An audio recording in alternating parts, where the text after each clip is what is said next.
It is Tuesday, and welcome to the Writers' Corner live show. Here on the show, we connect authors to each other and we help readers find new authors to love. Now, as a viewer, you probably already have your own favorite type of book, whether it's fiction or nonfiction. But you never know. We may just be able to introduce you to your new favorite genre to love, or even help you discover some books that don't fit into any one of the other particular or traditional genres. Here on the Writers' Corner live show, you will meet seasoned as well as new and aspiring authors. Some of our seasoned authors share their tips and tricks of how to get published right the first time. But on the Writers' Corner live show, the most exciting part is that you get to hear the backstories straight from the horse's mouth, so to speak. So join us live every Tuesday for the Insider's Scoop. Our writers are both traditionally published and self-published. So generally, we ask our authors which method they chose and why they did so you can learn from the experience.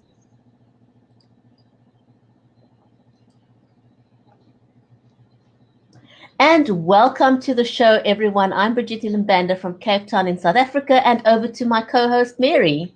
Hi, Brigitte. How are you? I'm very well, and yourself? I'm wonderful. So I'm Mary Elizabeth Jackson, and I am in Tennessee in the United States. Fantastic. And today we have got a lovely guest as a lady. She is Jessica DeYoung.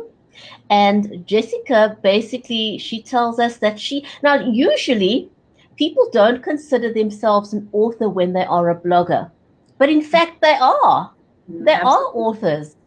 Yes. And so Jessica not only blogs herself, but she's also a guest blogger. And she has mainly focused on encouraging women and guiding them as Christians.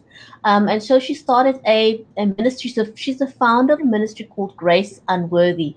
She also hosts live streams twice a week. And she uses her own particular flavor of humor and weaves it through her own personal stories as she encourages other women. So although she's already published articles in magazines and written guest blogs, she's also currently working on a series of devotionals, she says, that will help and encourage women as well. So shall we invite her onto the show? Yeah, reading that, when I read it, that's what drew me to reach out to her. I love what she was doing. I think it's great. It's inspiring, and so I was like, oh, I want to talk to her more about this. And, we want to share what she's doing and help her along her journey as well and learn from her too. Oh, absolutely. And I want to welcome our audience today. So if you're watching us on the show live, and I see Tammy's watching us and she says, good morning from Tennessee. We're a worldwide audience. So I love that people are telling us where they're checking in from. Do say hello in the comments. Do let us know where you're watching from because this is worldwide. So it's always great to know where exactly our audience is coming from. And if you're watching the show on the replay, welcome to you too. So shall we invite her on the show? Yes, let's do it. Let's bring her on. Wonderful. Hello. Hi, Jessica. So lovely to have you on the show. Hi, Jessica. Thank you for having me. Okay, so tell us where you're from because I started to ask you that question, but we had to come on. So where are you from? I am in Murfreesboro, Tennessee, so it's shy of Nashville. Okay, so how come I didn't know this? Why are we not meeting up? Because you're I don't know. We need to. Less than an hour from me. Have you? Okay, so I know this is. I don't want to get off what we're talking about. Have you been on the radio at MTSU on Justin Reed's show? Have you been on? No. Okay, got to make that connection for you. Let's so do it. We'll talk about it after the show. He is an awesome guy. You will love him. He is a pastor, and he's a really well, he's just climbing the charts as one of the top, radio show hosts in the country. So, I mean, he's just awesome. Yeah. So we need to do that. Yes, let's. Yeah. I know. So women generally, as a rule, find ourselves very challenged. We've got so many hats to wear. We're moms, we're daughters, we're sisters, we're mothers, we're authors, we are psychologists, we psychiatrists, we're nurses and doctors to our children and husbands. And or we could be wearing the CEO hat in a corporate environment, or whatever that may be. We wear these multiple hats, and as women, we often get stressed out, and we don't do self-care, and because our priority as women is usually to take care of others. We've got this natural instinct to be the carer of the herd. And we neglect ourselves. And the other challenge that women often has, and I don't know why this happens, is that women seem to have an inherent way of judging each other and putting each other down. And I'm not quite sure where that culture comes from. And so it's wonderful to meet women that make it their career to try and uplift other women, to do something that's encouraging and uplifting. What was it that got you on this path of wanting to uplift women? So I've had so many things in my life, so many ups and downs, and through a lot of the downs, the Lord was teaching me and showing me the good in that. And so I'm for a lot of, depending on a lot of my friends, I am the silver lining person. I'm like, where is the goodness in this? And I encourage that in other women and showing them that goodness that's in their situations. I've gone through cancer at age 5. I went through a divorce of my parents at age 13. I went through a crazy season in high school. I got pregnant and had an abortion in college. I was redeemed through that, thank the Lord. So it's just been like there's been one thing after another that's happened, but all throughout that, the Lord has been right there with me. He never left me. And he just, me sharing my story, it's been able to encourage and help others. And so that's why, because I am not a perfect person. No one is. And so I just want to encourage other women in knowing that, you know what, you're not alone in what you've gone through. You can be free and healed from this. You just have to accept that gift from God. And so that's what I talk about mostly. Well, and we're supposed to take our journeys in our life and turn around and teach others and help them. And we definitely, we're definitely not alone, and nobody's free of some sort of struggle in their life, whether it's great or a lot or one. We all have that. And I really believe that, I say, okay, so I got through it. I'm here. You can do it too, no matter what it is, and we're supposed to support each other and help each other and be those beacons of light on this planet for others. And it's not an ego thing. It's not oh, I'm better than you. It's like, I went through this, and this is what saved me, and this is why I'm resilient. And, I see that you're struggling, and I don't want you to give up hope, because you can pull yourself out. There's so many things to be grateful for, and those blessings. And it's important to stay in a place of gratitude. And that's hard. Some of those places are hard to be in a place of gratitude when you're in the midst of it. Yeah, but if you're surrounded by other people who are encouraging you and who have gone through those stories, and you've heard and you've seen them on the other side, it helps you be, it's easier to go through your struggle, because you've seen, it's not always going to be this way, and the Lord's got a plan. We just have to, see what it is and allow it to happen. Surrender. Yes, surrender. That's hard as women, I think. Yeah, it is.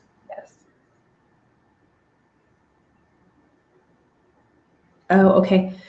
So, Brigetti, we can't hear you right now. I was waiting for her to ask a question. And okay. I'm so sorry. I muted myself there for a minute. Okay, there she's back now. Your story is absolutely amazing, and I think, what was the driving force that helped you to propel yourself forward? Because so often bad things happen to us, and we get stuck there. Yeah. And somehow we need to teach ourselves that where we come from is not where we have to stay. What was it that helped you propel yourself forward? getting back into the Word of God, because when I was going through it, I kind of stopped listening to the Lord. I was like, I'm not going to talk to you because I don't feel like you've answered my prayers the way that I want.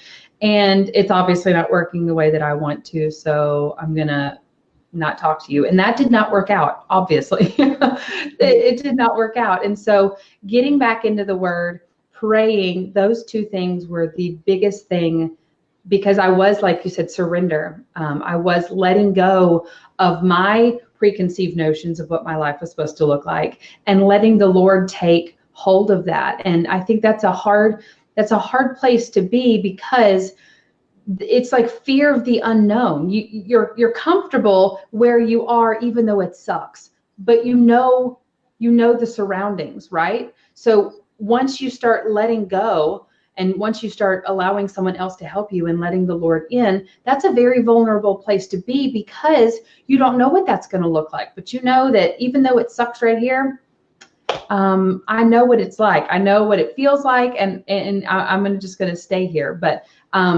that it was a very vulnerable place to share my story and to let the Lord in and just tell him all the things that I was going through, because even though he already knows, it was still hard for me to open up and say, you know what, I don't like this. So that. So what's your book? And that's Oh, go ahead, Brigetti. It's okay. Go ahead. And that's the thing about being vulnerable. You know, we're always scared about putting ourselves out there. Yes. I remember what it was like when I first started live streaming, and I thought to myself, you know, what is my husband going to think? What are my kids going to think? My neighbor's going to think? My friend's going to think? All those negative thoughts just run through your head, and they can become quite overpowering. And you've got to just push through those feelings and realize that you are enough. That's right. And that it's okay to say, you know, I have these abilities and I want to share my abilities with you, because this is how it made my life better. And I want to share the love, basically, is what it is.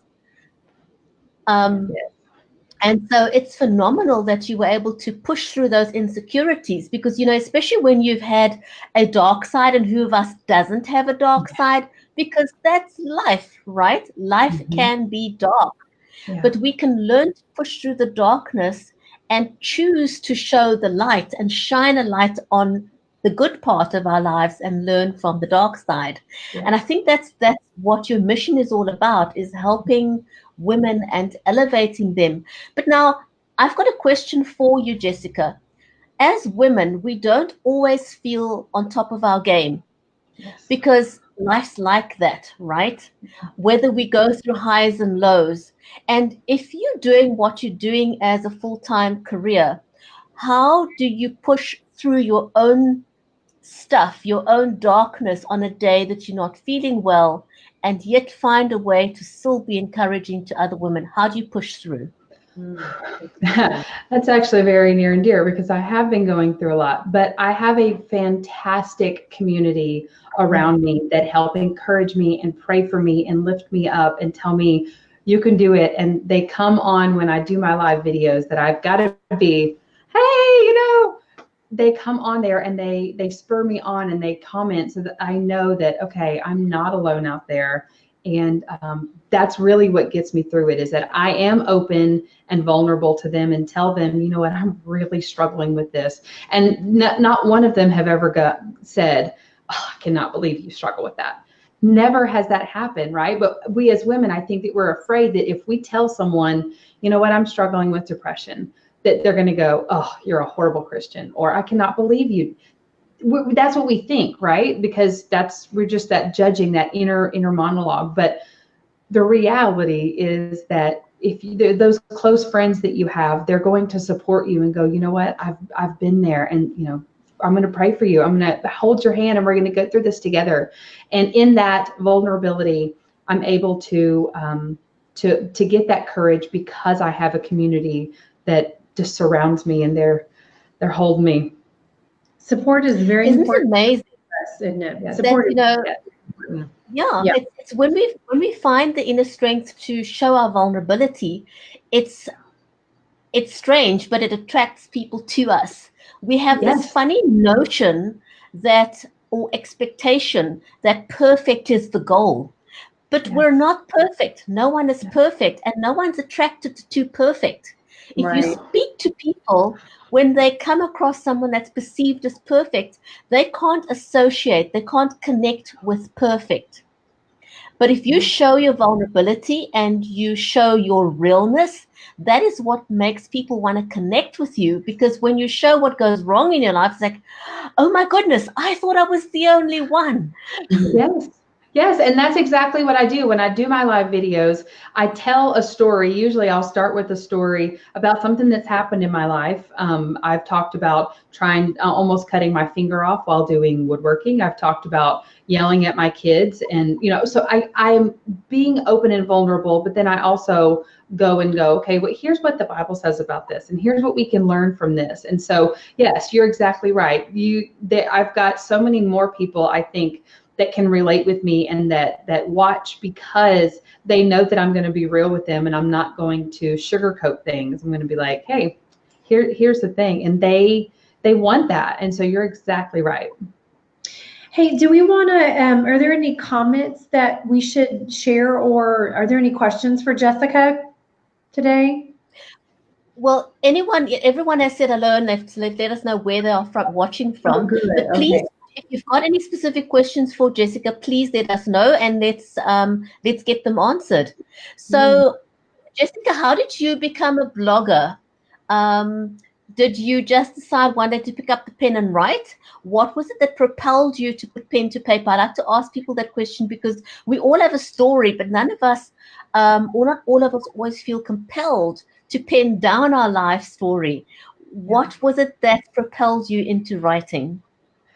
So about 2 years ago, the Lord, I felt that I needed to write a book. I felt like the Lord was telling me to write a book, and I didn't know what it was going to be, but through lots of prayer, I found out what it was going to be called, and it's called Grace Unworthy, which is now my ministry name, right? So in that, I was like, okay, I'm going to write a book. And so I was like going down that aisle, but the Lord's like, no, yes, but not yet. And so I tried a lot of things, and I found this book in a random aisle at a grocery store, and I immediately knew that I needed to share the things that were in this book to ladies, but I didn't know how. And so I moved the book from table to table, and it took me several months, and I'm like, Lord, I don't know how I'm supposed to share this. And it was like, he said, just do it.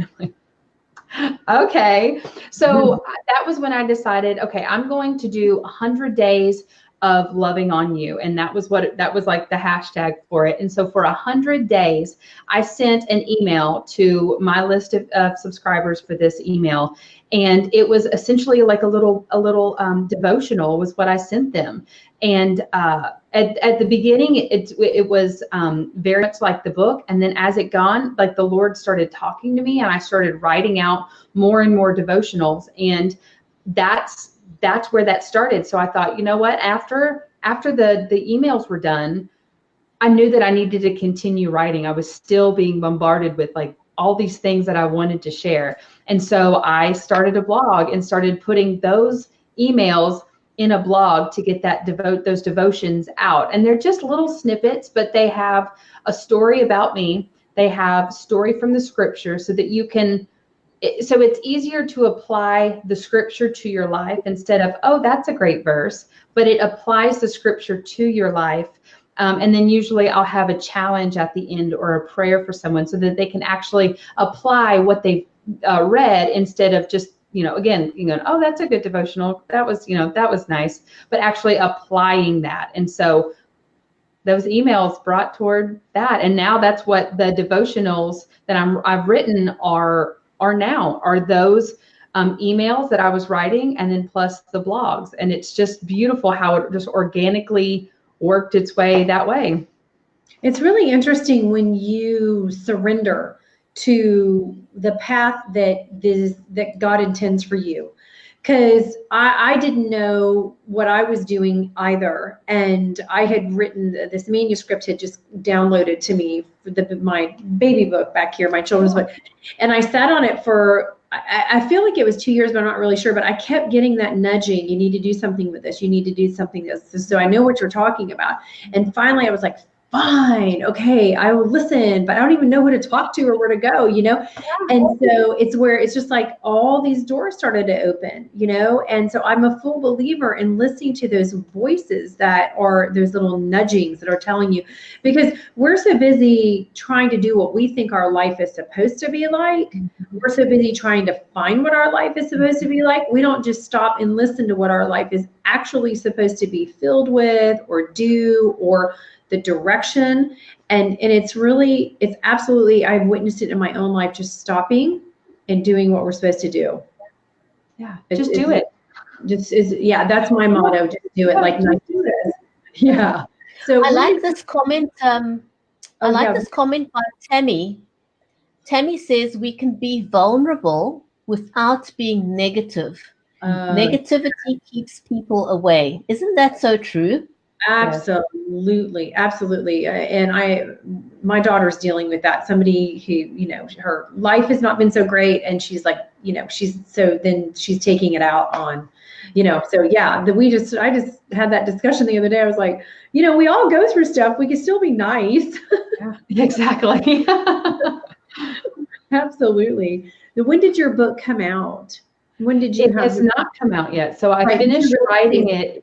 Yeah, I finished writing it in March, so just a little bit ago, and I'm hoping to get it printed and out by September, so we can do it, you know, big Christmas thing. So I'm hoping to get it finished by September or printed. I thought your release date was coming up. I couldn't remember, but I remember seeing that. I know you're just so excited. And I know that you're just over the moon. And you know, it takes a lot, Jessica, for us to take that step forward in our life to do something that's really out of our comfort zone. And that is putting our words out there in the world, even as a blogger. You know, like that's one of my, like, that's on my to-do list that I haven't been brave enough to do yet, you know, and I need to, but I haven't done it. And I just do it. Yes, I know. And Bridgetti's going to write a book too someday, and she's working on that. But you know, it really does take a lot of courage for us to even talk to other people about our journeys. And you know, sometimes you think, well, gosh, nobody cares what I'm going through or what I've been through, or nobody wants to hear about it, kind of thing. But there is this thing that happens when you begin telling your story. It's like it makes other people feel like, oh God, I'm not alone. And this person's talking, she's being very transparent. And so I think you probably have such a great support system because you're very much walking your talk. And we need that more in our world than people who are they're just talking, they're not walking that talk, you know? Yes. So I'm so glad you have that support. Thank you. Me too. So I wish you so much success in your book done. Because Bridgetti's going to ask you this question, I know. Who is your biggest supporter? She always likes to know, right? My mom, Tammy, who you just read her comment. Oh, that's your mom. Yeah. Oh, Mom. I love Mom. Yes. Bridgetti's mom her, so yeah. Oh wow. Because you know, we all need somebody in our corner. And I think for us as women, that is particularly important, is to have someone in your corner, whoever that may be, you know, whether it's your child, whether it's a spouse, whether it's a partner, whether it's a teacher, whether it's a co-worker, or whoever that may be. You do just need that anchor in your life. Someone that's going to be objective enough to help you, keep you on the path, you know, when you falter. And also somebody to be in your camp when you're doing something well and just go, yay, you know, we all want acknowledgement. So just to have somebody that's a cheerleader in your camp is so, so important. And we should never, ever underestimate that.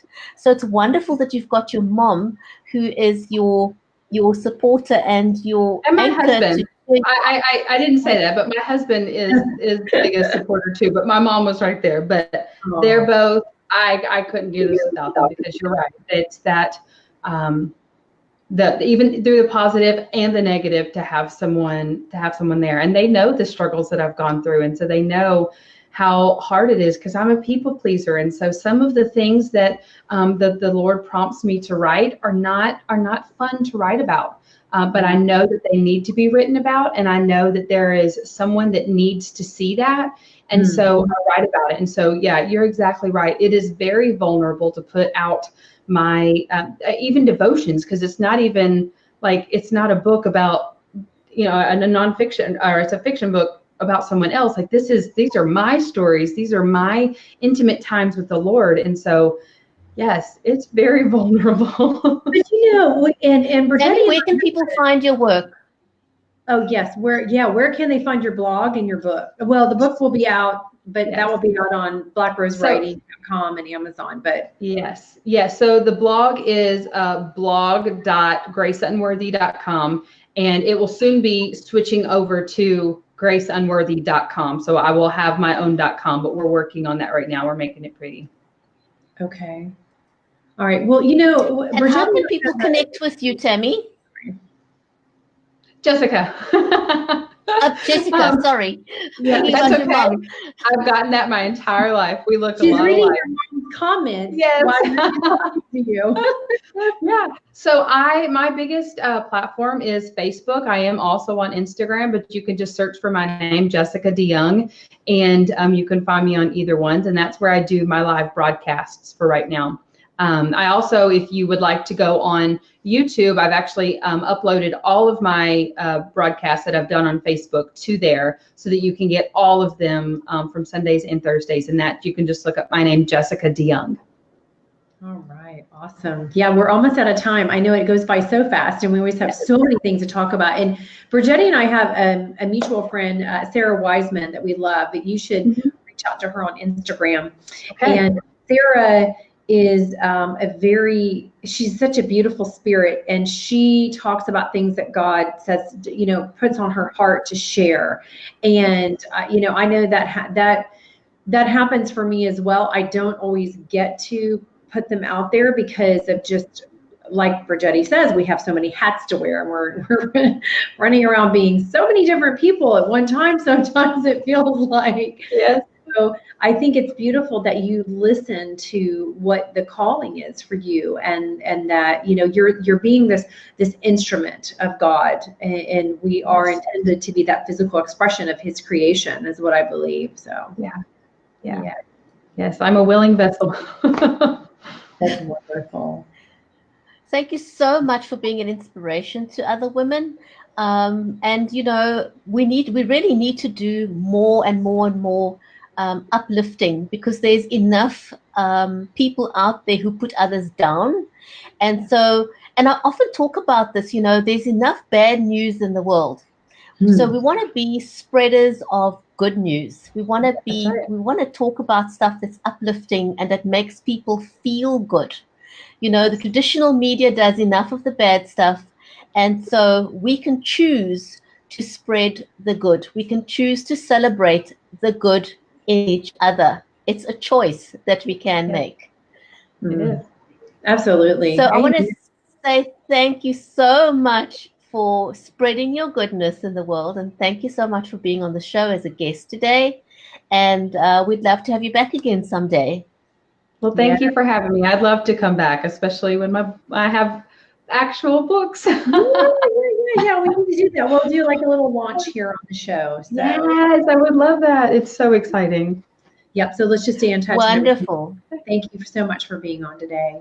Yes, thank you for having me. I've enjoyed it.